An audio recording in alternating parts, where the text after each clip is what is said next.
Hey everyone, welcome to the Red Zone. Yes, welcome to our new look, but also welcome to the channel. Don't forget to like and subscribe what you like to see. And this is my personal reaction to Manchester United beating Brentford 2-1. It's nice to come on here and talk about wins. We came from 1-0 down. First half was atrocious. To coming back second half looking like a totally different team. What we're going to do, I'm going to talk through what I thought, but my thoughts about the game, and then going to go through the team. Going to go through and give my match ratings for each of the players. Going to give a man of the match, stinker of the match, and also a team rating. And then we're going to have a little look at some of the tweets that were going on throughout the match that I pulled out. Some what I like, some that I didn't like, but it is what it is in terms of that. So, what can we say? Manchester United first half was absolutely abysmal. It's probably the worst set of football I've seen them play for a long, long time. There was no passion. There was no ferocity. It was just like a kickabout on the Sunday with the boys. That's what it looked like. It was terrible. Really, really bad first half. There was some good bits, don't get me wrong. But personally, we were being dominated by Thomas Frank or Thomas the Tanks rolling in his little steam train into Manchester and absolutely wiping the floor with us. Do I think that we deserve to be one down? No. I think the injury was... this head cut. Medical team needs to be looked into. Why didn't you... 3 times you went off that pitch for that head cut. Why haven't they wrapped it up? Why haven't they super glued it? Why haven't they done any medical issue or thing to solve that bleeding? They know it's going to keep on bleeding. We all know it's going to keep on bleeding. So why haven't they solved it? It's a big, big issue that Manchester United need to look into, because our medical department has got to be one of the worst out there in this Premier League. We're meant to be an elite football team, and we look more like a baby out there. It's an absolute disgrace, and it needs to be looked into quite a lot. Do I think the ref should have taken him off for that goal? Do I think it would have made a difference? Look, I don't know.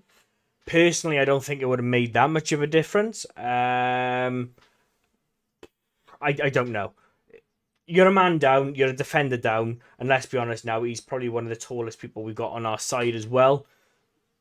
And like a couple of people have said by here on the old tweets, what can we do in terms of that? Like the medical team need to be able to stop the bleeding. It's a joke, and they're right. It is a joke. Why can't they stop the bleeding?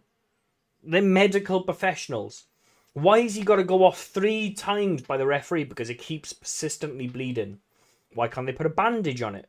I don't get the issue with that personally, but I'm sure that we'll have an explanation regarding it. And I bet Ten Hag was fuming going into halftime. The second half performance was a totally different one. I don't know what Ten Hag, Rude, all of them lot did at halftime, but they must have wiped the floor with them. They came out up for it, fast, ferocious. They came out wanting to play football, and they dominated the ball in the second half. In terms of that, we have got a little bit of the stats, but here, as you can see, this is from Sky, so take it with a pinch of salt. I don't know how accurate it is. This is how it ended. You know what I mean? You can see the difference in the style of football. First half, we had like 68%. Brentford had 68% possession. They had 2 shots on target. I think we had 2 as well. Their goal expectation hasn't changed from the first half. I think it's an absolute asset to us how we came out to play. We had 11 shots on target with a goal expectancy of a 1.48. Don't forget now, Delo was through on goal at one point. Xerxes had a free hit, basically, if you could control the ball. We had a couple of opportunities where it could have been 3 or 4-1, to be honest, and a couple of opportunities in the second half as well, in the first half as well. Personally, second half, the players did put a brilliant shift in for that. Talk about the players now. I'm going to go through one by one and how they did. Onana didn't have much to do, really, but I don't think he did anything wrong. The long balls were very, very poor in the first half. Second half, they got a lot better. I think that is something that I think we need to work on. We brought him in to play from the back. But I think tactically today, we did not play from the back for a reason. And that was simply because Brentford's press is so good. Delo, going back to his trusty right back, looked like a different player. Really, really good. Going forward, you've seen it in the second half when he's able to do them lovely sweeping, arcing runs to get behind the defender. And it makes a huge, huge difference when you've got someone like Onana who can eventually, towards like the second half, put a ball into the back of the net like he ball over the top to Delo like he did. Absolutely fantastic. De Ligt, what a warrior. The man cut his head open 3 times, well, or probably once, so they didn't fix it. Absolutely fantastic.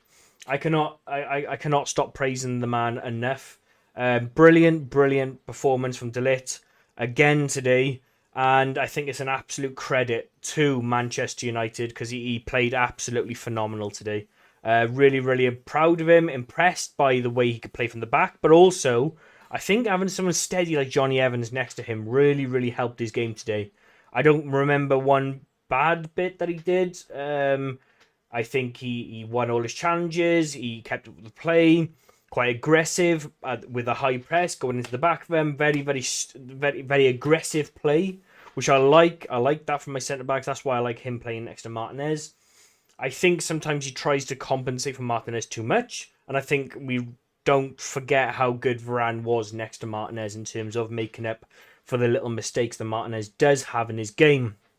Evans, again, steady Eddie, absolutely perfect performance today from him.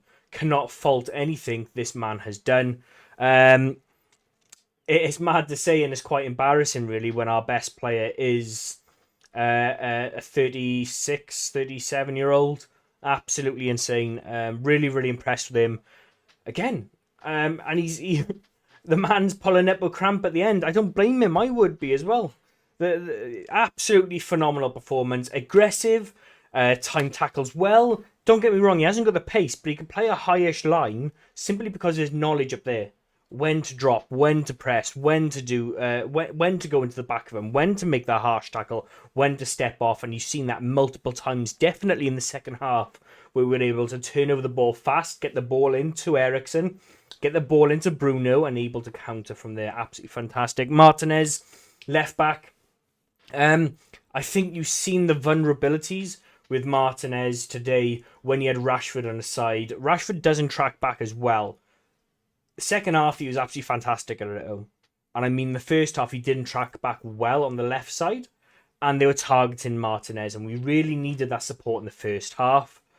They targeted him. I don't think he'd done anything wrong. Personally, I think there was a lot of good points that were done by Martinez. He's not a left back. But he is our only left-footed centre-back or left-footed full-back we've got. And I think that made a big difference. You notice the difference in the second half with Martinez when you had Garnacho next to him who would track back and they were able to counter the threat quite considerably better than when Rashford was there. But that being said, Rashford on the right was absolutely phenomenal with Delo today. Really, really did help. And personally, I think it's probably Rashford's best game for Manchester United this season. That being said, on to Casemiro. Casemiro, when he's got all the time in the world, can put a pass on a 10-pence piece. Don't get me wrong with that. Unfortunately, he doesn't have that in the Premier League very often. He did have it a couple of times today in the second half, which is absolutely fantastic. But he did not play as well as we know he can. Unfortunately, I think this is just the best we're going to get out of Casemiro is what we're seeing now. Today was the best you're going to get out of Casemiro in terms of how much running he did, the performance he did, in terms of passing ability. This is the best you're going to see out of Casemiro for now. And personally, I think it was a 5 out of 10 performance, personally. For me, sloppy, got caught on the ball once or twice, did do the basics very well, though. Eriksen, again, fantastic, but again, gets run past, very weak on the ball. Even though in the second half he did do a very good 50-50 challenge and won it, he did show a little bit of strength. But personally, them two in the midfield is dangerous for Manchester United. We need more in there. But that being said, who did we have? We have Agate, who for some reason is not favoured. I don't know why. There probably is a reason why. I don't know personally. He came on Agate, controlled the ball, made a couple of nice passes, made a couple of nice runs with the ball. I don't see why he's not playing. We'll find out eventually. But personally, Casemiro, that was a decent game from him. It was okay. For Manchester United, should be playing now. No, he should not be playing. But he didn't do anything wrong. Which, you go back 2 seasons, we were talking about Casemiro doing 9s out of 10, 8.5 out of 10. Now we're talking doing 5 out of 10 and being half decent. So I think that the downfall of Casemiro has been quite considerable. Eriksen, again, played the ball really well. Lovely from the back. Eriksen, he is what you see. He's a number 10, playing in a number 8 position. And you've seen that a couple of times. The ball over to Garnacho a couple of times. The ball through into Højlund's feet. Up to Xerxes' chest a couple of times. He really knows how to deliver a ball for the people he's playing around. Unfortunately, he's just not playing in the position where I would want him, and that is my number 10. Bruno Fernandes, first half was absolutely atrocious from the guy. Really, really poor. No effort, lack of stability, very, very poor. But second half, absolutely fantastic. Got a couple of assists, played really well, good football all in all. Got back to help with the team. No red card, which is always a brilliant thing for Fernandes at the moment. He's had 2 and 2, even though one got overturned. So absolutely fantastic in terms of that. He will be missing the Fenerbahce game as well, so I'm not surprised if we do see Eriksen in that role as number 10, which would be nice to see, and maybe I can express my points of what I mean by Eriksen being a number 10, not an 8. Then we go on to the front three then, which was Garnacho, Højlund, Rasmus. Absolutely fantastic. This is our... Well, I would argue Ahmad should be in there, but one of our best front threes, this is. Højlund, I've got to say, compared to Xerxes, is head and shoulders above it. Absolutely fantastic. Needs to be playing more. Needs to be doing more. And you've seen that today. The difference between him and Xerxes is chalk and cheese. It's nothing like it. You know what I mean? Højlund's hold-up play in the first half wasn't great. Second half, a lot better. The difference with Højlund is he can also finish. And that proved that in the second half with his goal. Absolutely fantastic. Perfect play. Brilliant assist by Bruno Fernandes. The little flick on the outside of his foot to flick it around. Højlund, cool, calm, collective, knows what he needs to do. Born and bred, doesn't think about it, slots into the back of the net. Rashford, really, really good second half. I'm going to forget the first half with him because I've been saying what's wrong with that for the last couple of weeks. Rashford's second half was the Rashford I want to see play more often. Tracking back like a demon. The ball he's playing across field, absolutely phenomenal. Perfect timed ball. Running at defenders. Defenders being scared of him again. And actually attempting to either shoot, which he likes to do, or getting that ball into the danger area, which he did a couple of times. Really good performance from Rashford today. Just need to see more of it and more consistent of it.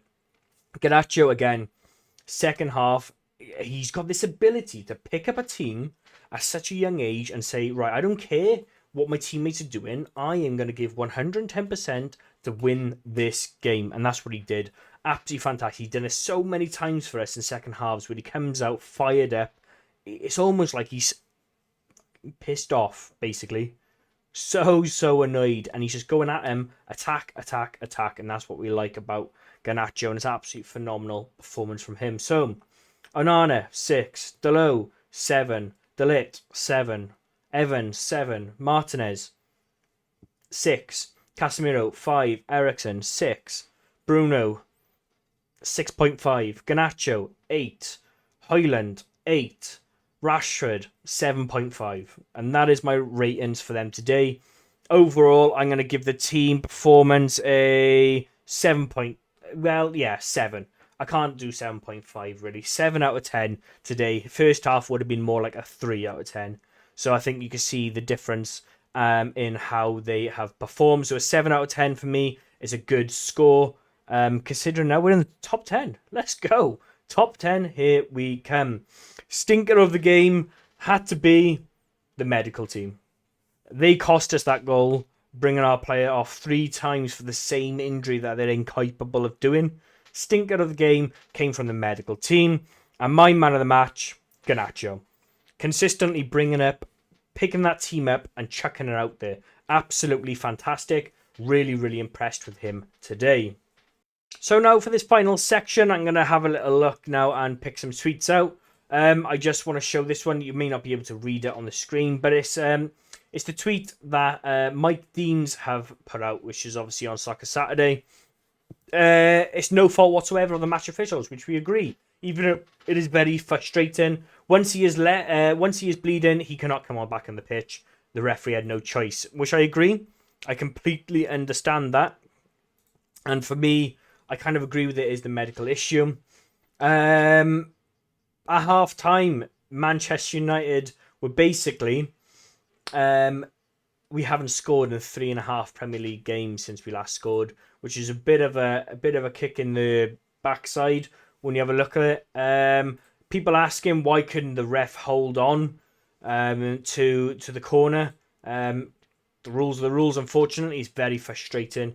But some really, really good comments, like Flex putting out there, Rasmus has an excellent second half, which he did. It was absolutely fantastic. Also, Mark Goldbridge putting out there that Garnacho is man of the match by a long way, making things happen, which is 100% correct, and I agree with that. People very, very critical of Xerxes, and I got to say, I kind of agree, coming out here and saying that Xerxes needs to be more clinical. WTF, and I agree. Xerxes does need to be a lot more clinical, needs to be a lot more precise, and he's not getting that at the moment. It's very, very disappointing. Again, Holly chucking out there saying Rashford and Garnacho running riots in the second half, which they was. Excellent today from DeLitt, which you got to say you can't argue with. He was absolutely excellent today. One saying Johnny Evans, the king, the GOAT, the legend, which again, absolutely fantastic, 100% is. Xerxes is not a striker, dog. I'm tired. And can you blame them? Because I don't believe he is a striker either. I think he's more like a 9.5, and that's not a striker, personally. We said before the game we had to do score, and we had to make 2 brilliant goals. Again, this is Erik ten Hag's words. So yeah, just so you're aware, this is Erik ten Hag's comments that are being made. He also said, I saw a very good character from the team, determined to win after a setback. Really enjoyed it, and great football. Of course, we are angry after conceding. Of course you were. Of course you were. You can see that when they came out second half, especially individuals out there showing that we enjoy this for 24 hours and then we move on. Of course, they got Fenerbahce midweek, which is going to be a very hard game. Of course, going against Uncle Fred, which is going to be interesting in that midfield. And Amrabat, of course. This is the comment I don't like from Ten Hag. Only poor game was against Tottenham, which is not correct, Ten Hag. It's not, is it? We were reduced to 10 men. All other games were shown some character and fight and spirit, and we are which we are building on. Don't underrate this result. It's just a win. It says don't overrate. This result is just a win. We have to win every game. So the first bit, I don't agree with. The second bit, yeah, of course, it's just a win. Brentford, we should be beating Brentford week in, week out. Every day we should be beating them. But we're not. So we got to move on. There's some of the comments that have come out now that I can see. I'm trying to have a little scowl while we have a little talk by here. And that is about it, personally. There you go. It's an interesting stats by here. DeLitt's game versus Brentford, 96% pass and accuracy, 4 passes into the final third, 4 ground duels contested, which is brilliant as well. 3 ground duels won, 3 tackles attempted, 3 tackles won, 3 interceptions, 3 clearances, and that is the stats for the absolute warrior today. Yet, if it wasn't for Garnacho, he would have been man of the match. And personally, absolutely phenomenal. Once again, great win. Make sure we notice this more and take it as we get him, because we're not going to get many of these, that's for sure. I don't think this season. Into the top 10. Next game, Fenerbahce.